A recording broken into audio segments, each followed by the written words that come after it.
All right, thanks for checking in here on the WIBW channels. We do have a risk of seeing dangerous weather late tonight and early tomorrow morning. You've heard about tornado risk in Kansas before. I know you have. This one's going to be different, a little weird.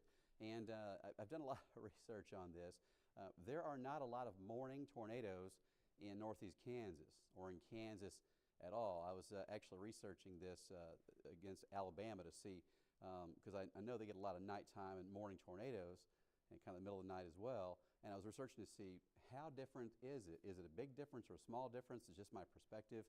And what I saw was that in Alabama, there's almost no difference in the risk of seeing tornadoes 4 a.m. versus 4 p.m. In northeast Kansas, or actually all of Kansas, you can count on 2 hands or less the number of confirmed tornadoes since 1950 that happened between 6 a.m. and 8 a.m. anywhere in the state. So I'm going to kind of fill here for just a moment and let people continue to get on here. But if you go back and start looking at things like people being injured during tornadoes, what time of day is it most frequent in Kansas?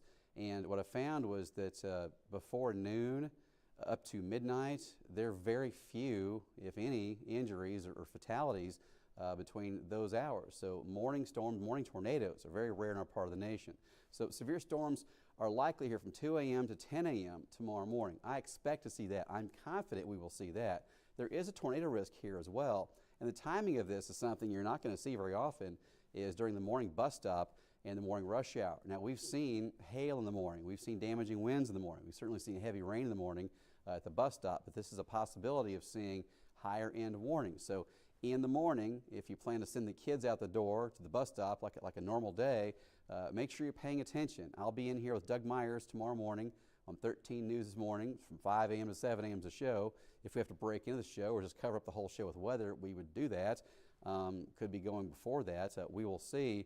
But make sure you check in with us here on the the WIBW channels tomorrow morning to see what's up in case there are dangerous storms. You don't want to send the kids out the door into that, and you don't want to head out the door and just start driving into what could be a tornado tomorrow morning. I'm not saying we'll have widespread tornadoes. I don't expect to see some big, huge, historic size tornado, but any tornado is dangerous, and if you're driving out to it in the morning, you're going to want to know. So we'll let you know what's going on. Right now, the winds are coming from the southeast, and this is strong. If you step outside, and I know most of you have today, obviously, the humidity is obvious.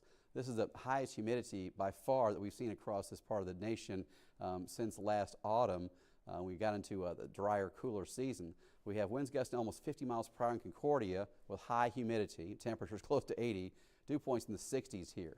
Out in western Kansas, this is a classic dry line setup, and I learned the word dry line, or phrase dry line, from the movie Twister, where a lot of you might have learned of it too. But the dry line is where dew points go from mid-50s here in Hill City and Hayes down to 7 in Goodland. And if you're not familiar with dew points and what they mean, if you step outside northeast Kansas right now and you feel like you could sweat right away, that's higher humidity as the dew points are much higher.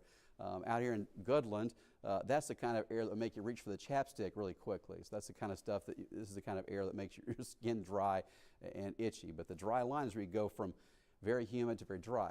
Dry air is heavier than humid air. The water molecules are actually lighter than O2 molecules. So what you'll find is this dry air forces its way under the humidity, and that's why we see storms that pop along this. Even if the temperature is the same on both sides of the dry line, the drier air is heavier and undercuts the more humid air, and it forces it upwards. That's why we're always looking at the dry line for where the storms will pop up. Now, right now, we have severe storms in progress in South Dakota. There's a severe storm watch down into Nebraska there, a tornado watch down to the south and central Texas for these storms, and in between, the National Weather Service Storm Prediction Center mentioned that the jet stream winds will start to kick into this area more effectively after 7 p.m. So we'll likely see this starting to erupt over the next couple of hours. There's also a higher moisture content. It shows those dew points were in the 50s around Hill City and Hayes. Those are going to climb to the mid-60s just like eastern Kansas, but that higher moisture content is still down in Oklahoma and feeding its way northward, and will line up here in western Kansas just about the same time that the jet stream winds start to kick in. So the Storm Prediction Center has the higher risk of bigger tornadoes over to the west, Hayes down to Dodge City, that area during the evening. Every storm chaser you can think of is in that area from Nebraska down to southwest and south central Kansas right now. All of them. they're all going to be in that area right now, I assure you. So this is where the stuff will get wild the next couple of hours. Late tonight, we will see the storms making their way over to eastern Kansas. Now, a 5% tornado risk from the SPC will always make me lean forward in the chair. I mean, that's not a small thing. But in this case, this really weird case, we have a 5% risk for tornadoes, and that's expected to be a morning event. I don't think I've ever seen that around here. We've seen dangerous winds, but I don't think I've seen a 5% risk that is mentioned for going into the morning. So here are the computer models to time this out. I call the supercast mess mode because it's put two models on top of each other to see which one we get here earlier. And what you'll see is by 2 a.m., while we have some rain or maybe even a thunder shower, the severe weather risk is not here at all in northeast Kansas at 2 a.m. So if you have plans to do anything this evening, you don't have to worry about taking shelter between now and 2 a.m.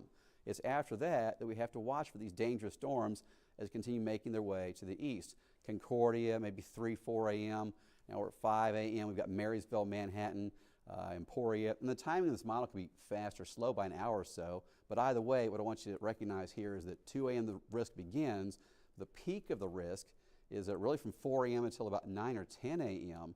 And that will include the time that a lot of the kids will be at the bus stop or you might be on your commute to work.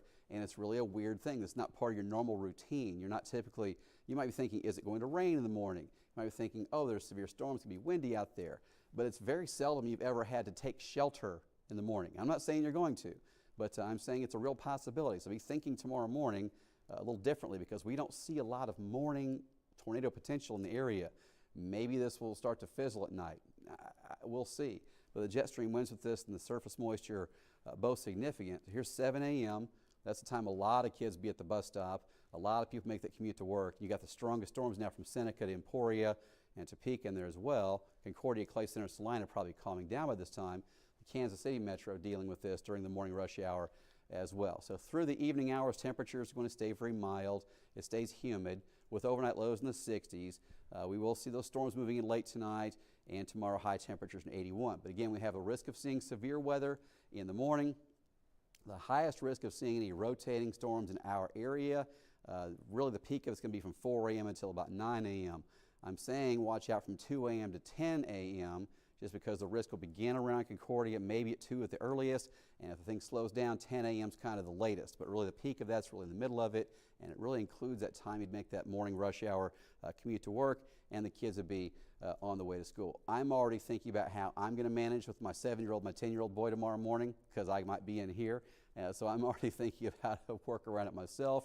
And, you know, I can tell you I haven't had to work around that for mornings very often because we just don't have morning tornado events very often. So it's a possibility. And if we do have a tornado touchdown tomorrow morning in northeast Kansas, again, it would be something that's so rare that you have to look at data going back about a half century to find more than a handful of similar events. So thanks for checking with me here on this live feed. We'll have updates tonight on my TV on 13 News at 9 and on 13.1 on 13 News at 10 tonight at 10 p.m. Hope to see you there.